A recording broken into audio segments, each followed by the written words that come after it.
Ronald Reagan, in the strict sense of the term, was an intellectual. He was a true intellectual. Now, people roll their eyes when they hear me say that because he doesn't look like an intellectual. He didn't go to any fancy schools at all. He attended a small institution, Eureka College in Illinois, and he himself said he paid more attention to football than to his studies. He would have felt very out of place and looked out of place in the faculty lounge at Harvard. So I said, but he's no intellectual, for goodness sake. Here's what I mean. He read widely and he wrote constantly.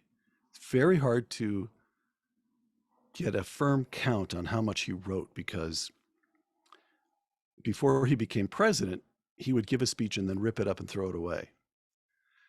But it looks as though he wrote more original because he spoke constantly and he wrote almost all his speeches and his newspaper columns and his radio talks.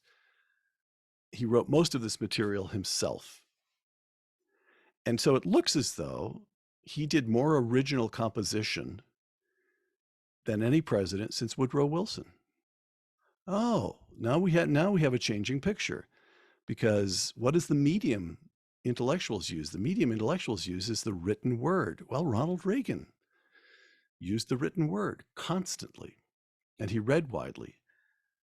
Now, he didn't read as widely as a professional academic, but,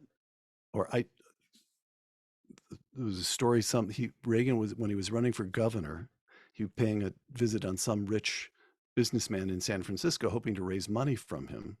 And the businessman was detained for a moment, so Reagan is waiting in the outer office. And when the businessman comes out to get Reagan, the phone call finally finishes. He has time to see the man who wants to run for governor.